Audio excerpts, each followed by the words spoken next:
Hey, it's Arun. I just want to say a huge thank you for making it all the way through The Witch of Blackbird Pond. Or if you haven't started yet and you're seeing this video first, then let's go. This book is one of my favorites, one of my absolute all-time favorite books, and I hope that by the end of it, it's become a favorite of yours as well. I also encourage you to read it again on your own after getting through it with me.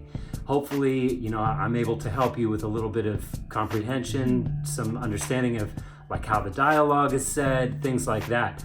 But I really encourage you to go through it again, take your time, look things up, use Google Images, search places.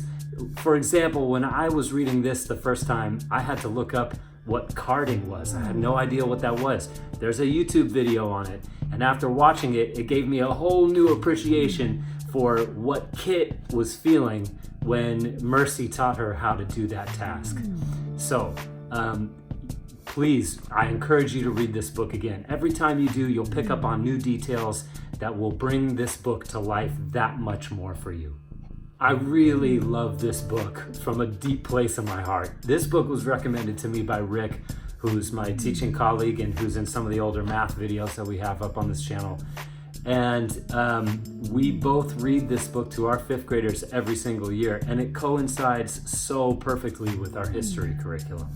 This book is such an amazing vehicle to help people understand all kinds of important things, such as Puritan life, their beliefs, their work ethic, life in the colonies during the French and Indian War, early American public education. Yeah, that's right, we have the Puritans to thank for that.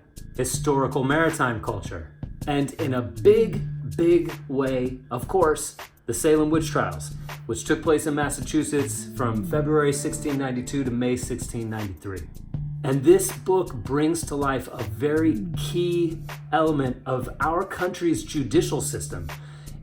At this time, during the witch trials, a person was guilty until proven innocent.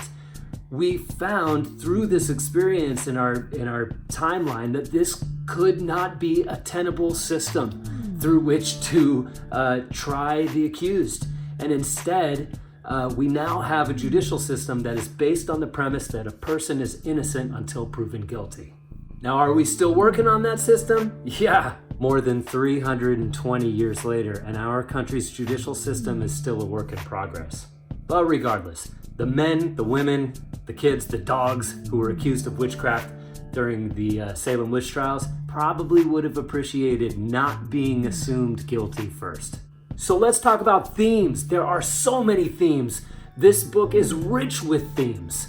There are a myriad of literary themes that offer chances for analysis and ways to connect to the characters in the plot. Themes like justice and judgment, mob mentality, family and home, grief and loss, love, both romantic and familial, friendship, marriage and family, gender roles, identity, politics and religion, superstition.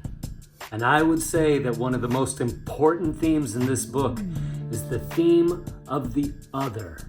The person or the people or the group of people who a society ostracizes, who they deem as different and therefore in some way dangerous or something to be feared and then hated when other dangerous variables are introduced. This book is about the other, and you cannot read it and ignore that aspect.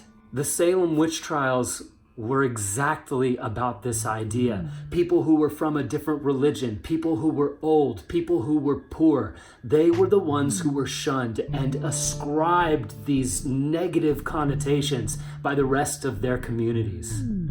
That is what makes this book stand the test of time. That's why this book is a classic, because no matter where you are in the world, or no matter what time in the world you are, societies still do this today. So when you read this book, you can learn about it with a historical lens. You can think about things in terms of where we've come from, who we were at this time as a country, as a nation. But you can also use those lessons to reflect on who we are today. Who are the ones who are deemed witches in our society today? Who are the ones that we push to the side? Who are the ones that we marginalize? So, for teachers who are planning to read this book to your kids, here's what I recommend.